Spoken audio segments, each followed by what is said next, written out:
네, 메이트 핀 뷰어 여러분의 공이 어디로 날아가야 되는지를 가장 정확히 알려주는 요 거리 측정기. 예, 골프 혹시 좋아하시는 분들은 꼭 요거 챙겨서 다니시기 바라겠고요. 특히 요즘 외국으로도 뭐 일본이나 어디 동남아 쪽으로 골프 여행 가시는 분들도 많은데 네. 특히 외국에는 더 정확하게 좀 봐야 될 필요가 있습니다. 우리는 또 워낙 캐디분들이 잘 알려주시지만 네. 외국의 경우는 그렇지 않은 경우가 많거든요. 아, 그래요? 네, 그래서 꼭 요 거리 측정기 메이트 핀 뷰어로 함께 하시면 좋겠습니다. 네.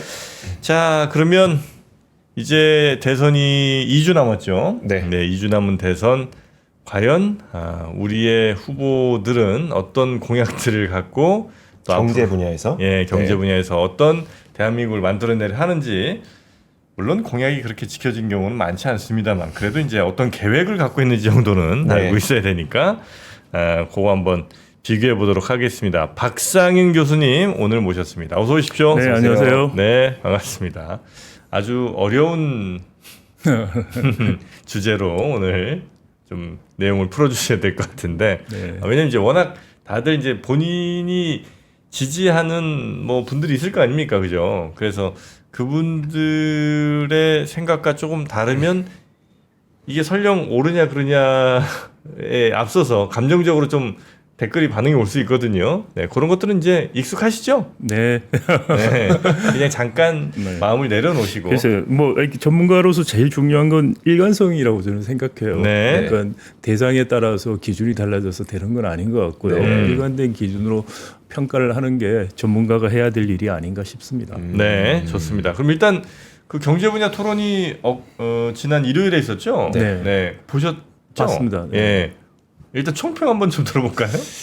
뭐 총평을 드리자면 좀 답답했다는 저는 뭐 네. 말씀을 드리고 싶고요. 네. 사실 경제 분야에 대해서 가장 중요하다고 여론조사 같은 거 보면 나오잖아요. 그러니까 뭐 민생 문제라든지 저상정 문제가 가장 중요한 문제다 이렇게 나오고 또 그런 취지 때문에 대선 토론 첫 번째 주제가 경제 분야, 저성장과 민생 회복이라는 걸 들고 했는데 사실 저성장 문제에 대한 원인 진단 같은 것들을 하시는 후보가 없었어요. 그러니까 그리고는 이제 저성장에 대한 대책으로 나오는 게 이제 신성장 동력을 찾는다는 그런 이야기인데 이건 이제 주로 AI 관련된 이야기들을 네. 하셨고요. 근데 AI 관련된 이야기도 사실 그 이재명 후보하고 김문수 후보 공약 거의 비슷합니다. 이게 보면 좀 서로 모방한 게 아닌가 싶을 정도로 그러니까 뭐 100조 원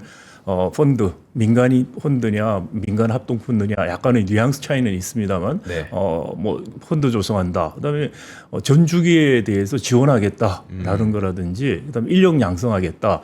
이런 내용들이 구체적 표현은 조금씩은 달라도 대동소이하게 다 같이 들어가 있어요. 근데 문제는 이게 전략적인 산업 정책적인 사고를 하고 있느냐, 이게 백화점식 나열에 그치고 있지 않느냐, 이런 이제 지적을 할 수가 있고요.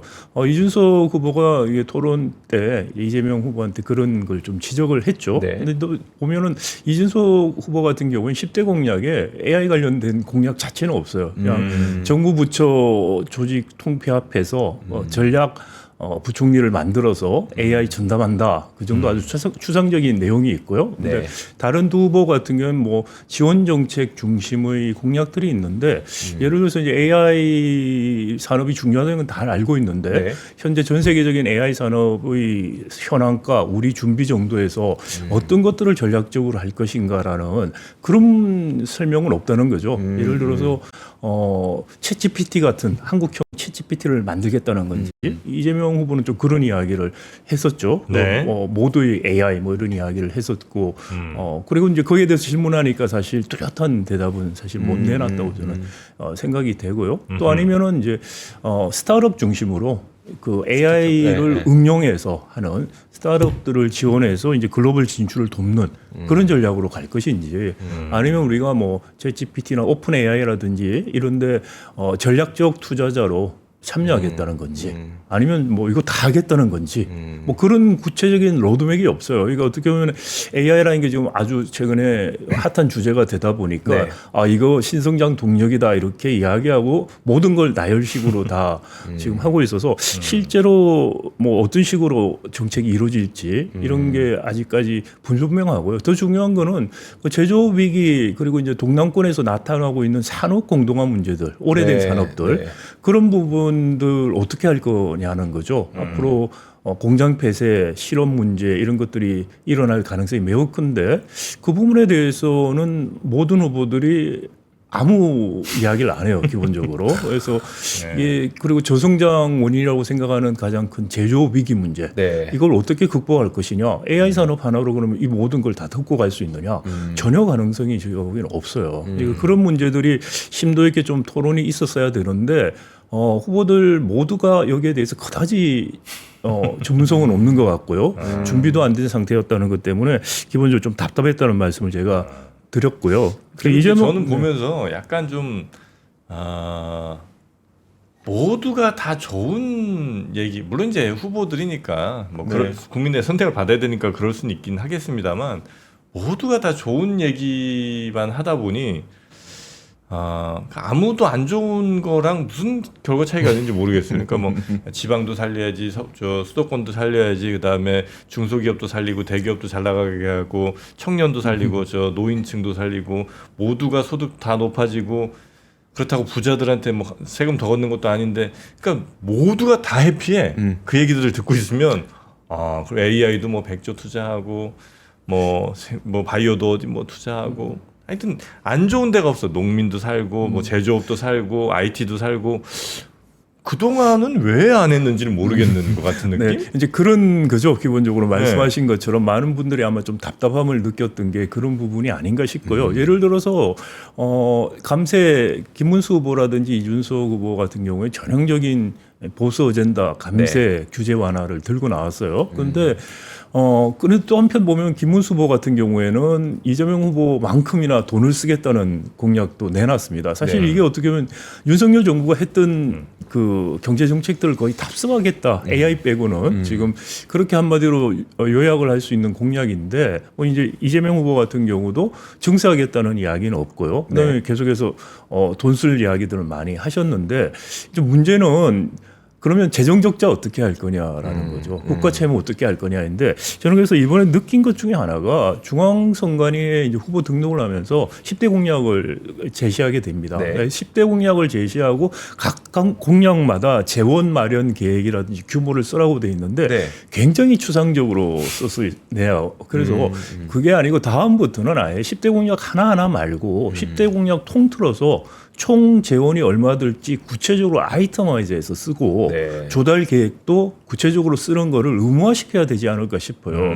그래야만 사실 우선순위도 정해질 수 있고 또 국민들이 생각하기에 우리가 국가 채무를 이 정도 부담하면서 이런 정책을 하는 게 바람직할까라는 네. 판단을 할 수가 있거든요. 네. 근데 그런 부분들이 필요하고 말씀하신 거 제가 이제 앞에 말씀드린 거하고 같은 맥락이긴 한데 이렇게 나열식으로 백화점식으로 다 던져요. 그러니까 어떻게 보면 상대적 후보가 좀 해서 좀 반응이 좋다 싶으면 또 그대로 10대 공약 없는 것도 그대로 추가해서 이야기를 해요. 그러니까 그런 식의 공약을 하다 보니까 진짜 문자 그대로 빌공짜 공약이라는 이야기들을 자조적으로 하게 되는데 네. 이런 나열식이 아니고 좀 설명을 하라는 거죠. 제가 말씀드린 거죠. 다들 저성장이라든지 민생이 어렵다고 하는데 그럼 당신들 이런 정책을 통해서 구체적으로 어떻게 이게 극복이 되고 어떻게 좋아질 수 있는지 그 기제, 메커니즘에 대해서 설명을 하라라고 해야 되는데 대선 토론을 지금 보면 경제 분야 한 번에서 주로 정견 발표하듯이 하고 상호 토론만 해요. 그래서 네. 저는 앞으로 사실 선거운동 기간도 좀 늘어나야 되고요. 선거운동 기간 동안에 전문가 패널과 후보들 간의 토론을 좀 통해서 그러니까요. 좀 이런 부분들 왜 설명을 해달라 이런 질문들을 해야 되는 거죠. 그런 부분들이 좀 보강이 돼야만 네. 정말 실속 있는 공약 그리고 실속 있는 후보 검증이 이루어질 수 있지 않을까라는 생각이 들었습니다. 토론의 그 뭐랄까요 형식이라고 해야 되나 그것도 좀 문제인 것 같아요. 보면 일단 뭐 국가가 이제 하는 거니까 뭐 어떤 기준에 따라서 이제 네 분이 나오시긴 했는데 그러다 보니까 뭐 좀 집중적으로 이렇게 좀 둘이 붙을 상황이라든지 이런 거가 잘 안 나오기도 하고 뭐 이렇게 더 왔다 갔다 하면서 좀 파고들고 뭐 이렇게 대답하려고 그러면 시간 또 끝나버리고 그러니까 이게 뭐 얘기가 그냥 맹숭맹숭하고 그냥 좋은 얘기만 그러니까 더욱 후보들이 상대의 어떤 뭐 허점이나 이런 거에 대해서 얘기도 못하고 아니면 그냥 짧은 시간이니까 그냥 감정적으로 안 좋은 얘기만 좀 하고 약간 긁기나 하려고 그러고 뭐 이런 게 더 네. 있지 않았나 하는 맞습니다. 생각이 그래서 들긴 제가 합니다. 전문가 패널하고 토론을 할 수 있는 질의하고 답변하는 미국에서는 사실 대통령 후보자들끼리 합의를 통해서 이런 걸 정하긴 하는데요. 많은 경우에 보면은 전문가 패널들이 질의하고 응답하는 것들을 해요. 그리고 오히려 이제 양당 두 사람이 보통 나오니까 네. 훨씬 더 심도 있게 토론들이 이루어지고 우리도 그래서 지금 이재명 대표가 개헌 관련해서 결선 투표 이야기를 하셨는데 네. 대통령 결선 투표하자는 이야기를 많이들 하고 있죠. 왜냐하면은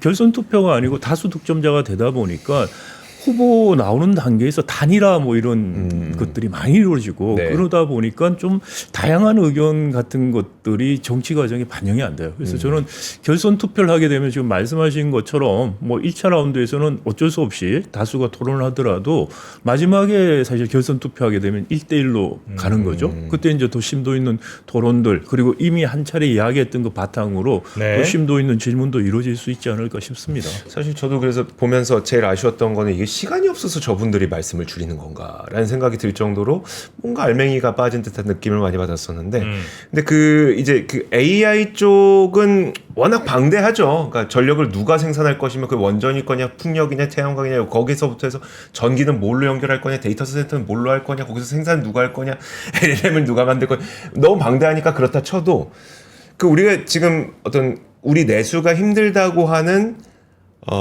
소상공인 분들의 문제에 대해서는 그나마 약간은 저는 한 발짝은 더 들어갔다고 보긴 하거든요. 예를 들어서 이재명 후보의 경우에는 아니 개인 부채를 국가 부채가 좀 넘겨받는 방식으로라도 해보자. 그래도 국가가 좀 더 튼튼하니까 그런 방식을 썼고 김문수 후보의 경우에는 힘들 때니까 추가 대출을 조금 더 해서라도 좀 버틸 수 있는 기간을 마련해주자. 이 부분에 대해서는 좀 어떻게 보셨어요? 그래서 이제 사실 소상공인 대책도 이재명 후보, 김문수 후보 같은 경우에 굉장히 많이 내놨어요. 그러니까 네. 공약 하나, 대표 공약 하나를 그걸로 잡아서 사실 지금까지 각 당에서 이야기했던 아이디어들을 정말 다 담았다. 그런데 좀 새로운 것들이 있죠. 지금 네. 말씀하신 것처럼 이재명 후보 같은 경우에 코로나 때 대출 부분들 탕감을 해주자. 그러니까 사실 코로나 때 우리가 다른 나라들에 비해서 재정으로 투입해야 될 것을 금융지원식으로 한 경우가 많아요. 네. 사실 저도 코로나 당시에 그렇게 하면 안 된다고 굉장히 비판을 여러 번 했었어요. 왜냐하면 이게 결국은 소상공인들이 못 갖게 되면 악성부패가 되고 부채가 되고 그래서 더 나빠질 거라고 지연시킬 뿐이었죠. 그렇죠. 네. 그런데 지금 그게 현실화되고 있고 그러다 보니까 이재명 후보 같은 경우에 그때 사실 정부가 재정으로 도와줘야 될 것을 저리로 이렇게 넘겼는데 이게 오히려 지금 악성부채가 되고 있다. 그러니까 네. 지금이라도 탕감을 해주자라는 주장인데 일견은 생각해 보면은 설득력이 있어 보이는데 또 다른 한편 생각해 보면 기술적으로 쉬운 문제는 아니에요. 예를 들어서 당시에 그러면 지원을 이 사람이 얼마를 받았을까라는 걸 계산을 해야 돼요.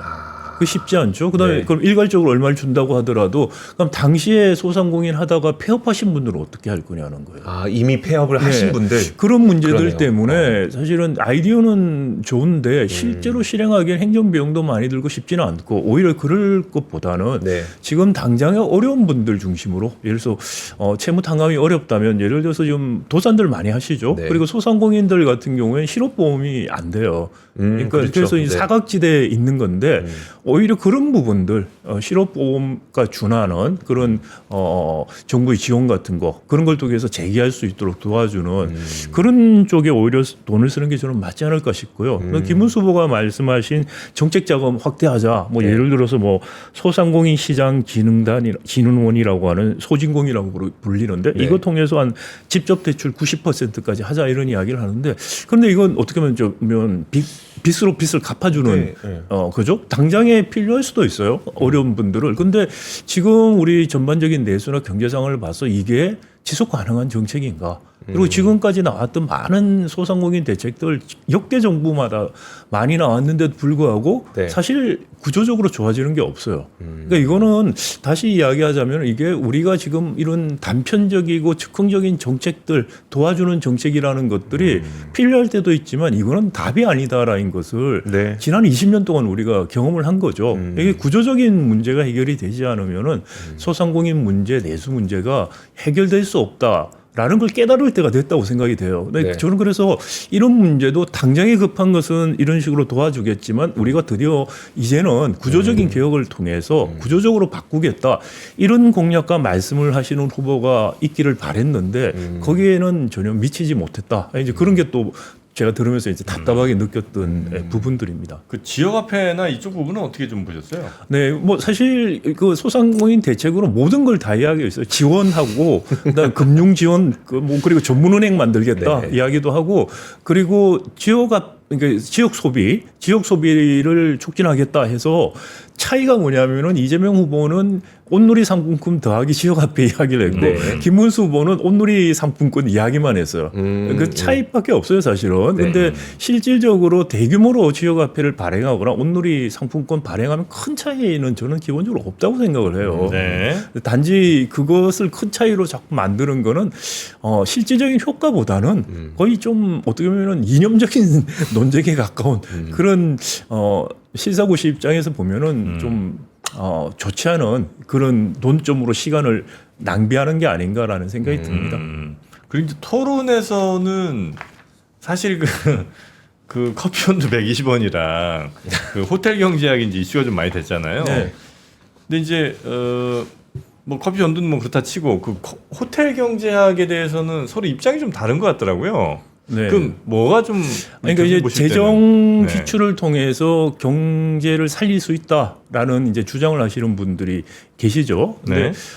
그러니까 이제 그러면 이제 우리가 흔히 승수효과라고 그러니까 네. 예를 들어 정부가 100을 썼으면 경제에 100 이상의 효과가 와야지 재정 지출을 하는 의미가 있죠. 네. 그러니까 재정을 100을 푼다고 하면은 재원을 마련해야 되죠. 제일 쉽게 생각하면 이제 세금을 100을 더 걷어야 되는 거죠. 네. 그러면 소비할 수 있는 부분이 1대1로 없어지는 거예요. 그런데 재정을 100을 썼으면은 100이 줄어드는 부분 더하기 플러스로 더 사람들이 소비를 하고 그 소비를 받아서 더 소비를 네. 하고 그런 식으로 해서 승수 효과가 있다고 흔히들 생각을 해요. 네. 그래서 이제 승수 효과가 얼마냐 이런 이야기를 하는데 이제 또 한 걸음 더 나가면 경제학에서는 수요 측면에서뿐만이 아니고 승수 효과가 너무 많이 그런 끝없이 나올 수 있느냐. 뭐 물론 수요 측면에서도 문제가 있죠. 사람들이 100 받아서 100 다 쓰고 하는 게 네. 아니니까요. 그런데 또 공급 측면에서 그렇게 되면은 물가 상승이 일어난다는 거죠. 네. 그래서 물가 상승이나 이자율 상승에 의해서 또 이제 상쇄되는 부분이 있어요. 그래서 재정 지출을 통해서 승수 효과가 얼마가 될 수 있느냐는 굉장히 맥락에 의존을 해요. 그때의 경제 상황이라든지 여러 가지 때문에 효과가 달라지기 때문에 재정 지출만 해서 경제가 성장한다. 그럼 뭐 성장 못하는 나라가 없어야 돼요. 그렇죠. 당장에. 네. 그래서 그렇게 간단한 문제는 아니고요. 근데 이제 아마 이재명 후보 같은 경우에 승수 효과 설명을 하면서 예를 들어서 설명을 했는데 그게 이제 좀 너무 단순화된 이야기를 한 거죠. 네. 그래서 그 부분을 이제 이준석 후보가 비판을 한 것이고 네. 그래서 이제 이재명 후보 같은 경우에 이제 단순하게 좀 과장된 표현으로 한 거지 그거를 실제로 꼭 그렇다고 한 건 아니다라는 식의 해명을 했는데 그럼 저는 뭐 일단 그렇게 설명한 것 자체가 조금 부적절했다고 생각이 돼요. 그러니까 왜냐하면은 그렇게 단순하게 설명을 할 수밖에 없었던 국민들은 무식해서 이렇게 설명해 알아듣는다고 생각을 해서 하셨다는 건지 그런 의문이 제가 들으면서 들더라고요. 기본적인 그 그림은 맞아요. 예를 들어서 10만 원 투입하면 네. 돌고 다시 돌아와서 나중에는 그 10만 원을 빼더라도 그 전체 경제 주체들 사이에 돈이 많이 돌아서 그거는 전체 경제를 활성화시킨다. 요건 맞나요? 그러니까 그게 이제 승수 효과라는 거죠. 제가 네. 말씀드린 것처럼 승수 효과인데 예를 들어서 이제 그런 걸 한번 생각을 해보세요. 지금 재정 투입이라든지 금융 완화를 하는 거 이런 것들 이게 수요를 진작하는 정책들인데 이게 효과가 있을까라는 게 전문가들 사이에서 상당히 논쟁이에요. 그리고 실증적으로 우리가 지금 알 수는 없는데 지금 돈이 갑자기 들어왔다. 그러면 이걸 가지고서 내가 쓰려고 했던 거 뭐 지역화폐를 받았다고 생각을 네. 해봅시다. 그러면 쓰려고 했던 것들 이걸로 쓰고 남는 거는 내가 지금 경제가 어떻게 될지 모르고 앞이 불안하니 저축하는 식으로 그냥 주머니에 둘 수가 있어요. 네. 그렇게 되면 전혀 승수 효과가 안 나오는 거죠. 어차피 쓰려던 거를 수입을 받은 거를 가지고서 쓰는 그거만 바꿨지 실제로 지출은 안 늘어나죠. 근데 그게 아니고 이게 새로 좀 공돈 생겼으니까 내가 더 쓰자. 그래서 더 쓰기 시작하면은 이제 재정 승수 효과라는 것들이 일어나기 시작을 하는 거죠. 그러니까 네. 이제 그걸 극단적으로 이야기한 거지. 들어온 걸 가지고 다 쓰고 그 사람도 들어오면 또 다 써버리고 그렇게 돌고 하다 보면은 승수 효과가 커진다라는 이야기를 한 건데, 근데 그거를 이제 어떻게 보면 뭐 유세나 이런 거에서 쉽게 설명하려고 그렇게 접근했다는 거 한편은 이해가 가지만 네. 또 한편은 너무 그렇게 단순하게 설명했을 때 오는 일반 유권자들이 국민들이 받아들이는 잘못된 이해도 가능하고요. 근데 진짜 그렇게 받아들일까요? 그러니까 예를 들어서 제가 돈을 썼어요. 돈을 쓴 척했어요. 제가 돈을 뺐어요. 이게 그러니까 저는 이 얘기가 길어져야 되는 게 이해가 안 되는 거예요. 그러니까 이 얘기가 왜 길어져야 되지? 그러니까 경기가 순환해야지 좋습니다에 대한 이야기를 하고 싶은 건데 거기에서 이제 교수님께서 지적하신 바와 같이 그걸 굳이 그렇게 좀 부적절하게 설명했었어야 되나? 그러니까 라는 측면까지는 있을 수 있을지언정 경기가 순환해야지 좋은 거라는 거를 모르는 사람은 없을 거잖아요.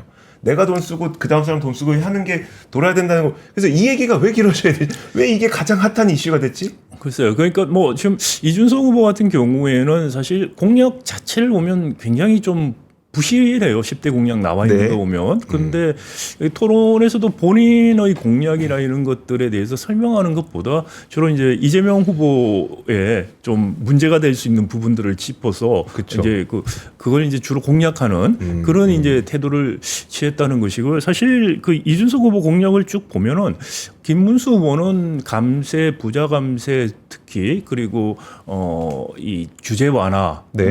그리고 많은 또 재정 지출도 하겠다는 윤석열 정부 아이디어 거의 그대로 담고 있고요. 네. 이준석 후보 같은 경우는 비슷한 결인데 감세 부분은 좀 약해요. 규제 완화 강조하면서 이준석 후보는 기본적으로 작은 정부를 지향하는 공약이다. 그래서 네. 첫 번째 공약 1이 뭐냐면 정부 부처 19개를 13개로 줄이겠다라는 게 첫 번째 공약이에요. 근데 제가 이제 이게 이준석 후보 개인의 역량 문제일 수도 있고 아니면은 당 자체의 역량의 문제일 수도 있는데 네.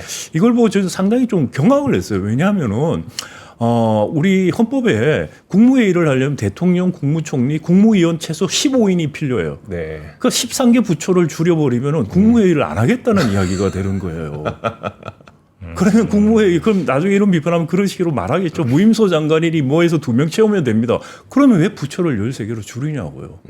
그렇게 할 거면. 그러니까 이런 부분들 보면은 그러니까 저 작은 정부라는 아이디어를 가지고 이제 만든 거는 이해를 가는데 그 내용들이 좀 보면은 이게 충분한 정말 준비가 되지 숙고를 않았다. 하고 그러니까 한 건 아닌 것 본인이 같다. 준비된 대통령이 아니고 예. 본인은 상대 후보를 공격하는 게 주목적이 아닌가라는 네. 생각이 들어서 그 부분 지적할 수는 있다고 생각해요. 말씀하신 것처럼. 그런데 가볍게 지적하면 갈 문제고 이재명 후보 같은 경우도 이거는 좀 과장해서 말을 했는데 네. 근데 왜 그렇게 제가 조금 우려를 하냐면 그런 과정을 해서 설명하는 것 자체도 저는 좀 바람직하지 않다고 생각이 되지만 네네. 국민들에게 재정 정책이 만능 통치약 같이 인식되게끔 하거나 아니면 후보 자체가 그런 생각을 하고 있는가 라는 의문을 들게 하는 거죠. 그런 것 때문에 적절하지 않다라는 생각이 듭니다. 알겠습니다.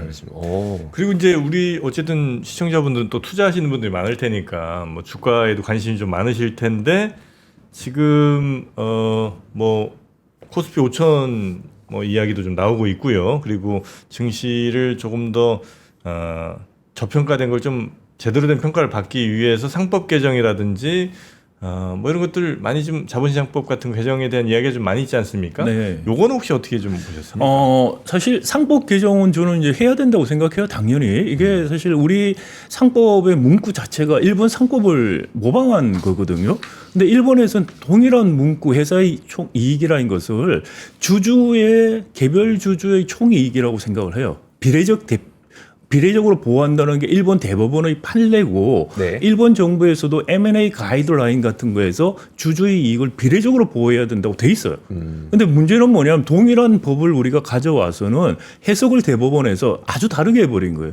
회사의 이익과 주주의 이익은 별개라고 판례를 했죠. 이게 이제 삼성 그랬죠. 에버랜드 CB 민사소송에서 대법원이 내린 판례고 이 잘못된 법 해석 때문에 사실 입법적인 교정이 필요했는데 지금까지 안 했다는 게 사실 지금까지 정치인들과 우리 관료들의 사실 업무에 대한 자기들 국민에 대한 배임을 했다고 저는 기본적으로 생각을 해요. 네. 그런데 이거를 바꾸는 거는 당연히 해야 될 일이고 이거 주주자본주의를 생각하는 우리 경영인들 재벌들 이거 반대한다고 하면 자기들은 주주자본주의를 부정한다는 이야기예요. 네. 그래서 이거는 당연히 해야 될 문제인데 문제는 뭐냐면은 상법 개정으로 충분한가라는 거죠. 네. 그러니까 이재명 후보가 말한 코스피 5천이 상법 개정에서 되느냐? 저는 그건 아닐 거라고 생각이 됩니다. 왜냐하면 일본 같은 경우에 일본에 이제 밸류업 모방을 해서 윤석열 정부가 하려고 했는데 사실 핵심 내용을 다 빼고 사실 부차적인 것만 모방을 했죠. 그러니까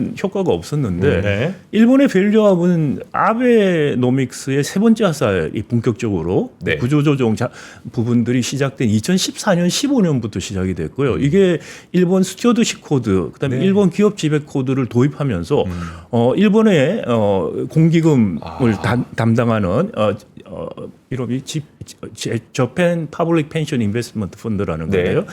여기서 어떻게 이야기를 하냐면은 두 가지를 중점적으로 해요. 하나는 뭐냐면 일본은 그 당시에 기업들 간의 상호 출자 서로 네네. 주식을 주고받으면서 경영 참호화를 이뤘어요. 이걸 네. 계열이라고 부르는데 일본 계열이 2차 세계대전 이후에 일본 경제 성장에 기여를 했다고 해서 한때 일본식 자본주의라고 해서 아주 칭송도 받기도 했는데 네. 이게 이제 경영 참호화가 심해지니까 혁신 같은 게 안 일어나게 되는 거죠. 그래서 이걸 없애야겠다고 해서 첫 번째는 사업 목적이 아닌 경영 참호화를 유발하는 이런 네.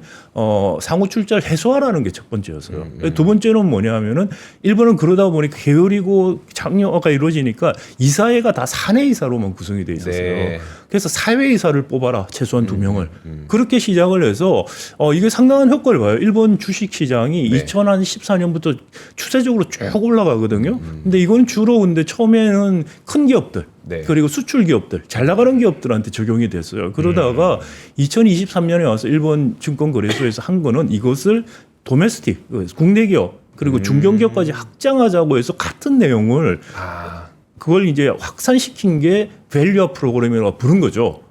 근데 우리는 거기서 중요한 소유 지배 구조 문제들은 그렇죠. 다 빼버리고 네. 나머지 뭐 이사의 역할이라든지 뭐 세금을 지원하겠다라든지 공시하라든지 펀드 만들겠다 이런 것들만 도입을 해서 효과가 없었죠. 네. 그러니까 지금 말씀드리고 하는 거는 이른바 우리 코리아 디스카운트가 우리 소유 지배 구조에서 온다는 거 그건 뭐 학술적으로 거의 증명이 돼 있는 사실이거든요. 네.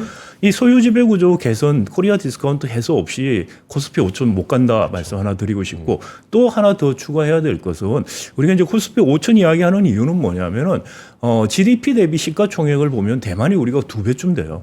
그러니까 대만하고 우리 안보 위협 네네. 대만이 더 심각하죠. 네, 네. 자, 그러면 대만하고 비교했을 때 지금 무슨 또 차이가 있느냐? 잘 나가는 미래가 유망한 기업이 없어요. 삼성전자가 작년에 7월 중순부터 해서 88,800원 찍고 5만 원 중반으로 떨어졌잖아요. 네. 그러면서 코스피가 다 가라앉았죠. 네. 그래서 그걸 대체할 만한 유력한 기업이 없어요. 그러니까 어떻게 보면은 혁신적이고 새로운 성장을 견인할 수 있는 그런 기업들이 나오는 환경을 만들어줘야 되는데 그 환경을 AI 정부 주도적으로 해서 할 수 있느냐? 전 그건 아니라고 생각해요. 혁신 경제를 가려면은 진입 퇴출 장벽을 없애주고 공정 경쟁을 보장해주고 소수 그 주주 또는 새로운 기업들에 대한 착취 같은 게 일어나서는 안 돼요. 네네. 이걸 막아주는 제도적 장치가 있어야만 사실 네. 혁신이 일어나고 그러면 저는 5천 갈 수 있다고 생각합니다. 기본적으로. 근데 그런 두 가지가 빠진 상태에서 네. 상권만으로는 기대하기 어렵다. 네. 생각이 듭니다. 알겠습니다. 여튼 뭐 우리가 과연 그 공약이 다음 대통령이 된 사람이 뭐 5년 안에 지킬 수 있는 거라고는 아마 생각하기 좀 어려울 것 같고 다만 그런 방향으로 국정을 운영하겠다 정도로 이해하면 또 어떨까 하는 생각도 들긴 하는데 여튼 우리 교수님께서는 그래도 균형적으로 잘 하신 것 같습니다. 댓글들 보니까 양쪽에서 다 욕을 하고 있어요. 굉장히 잘 지키신 겁니다. 모두에게 잘 먹는 거 보니까 굉장히 밸런스가 장난 아니십니다. 자, 교수님 오늘 고생 많으셨고요. 다음에 한번 좀 긴 시간 한번 할애해 갖고 다시 한번 좀 우리 대통령님 어떻게 해야 되는지 뭐 여쭤보도록 하겠습니다. 대단히 고맙습니다. 네, 감사합니다. 네.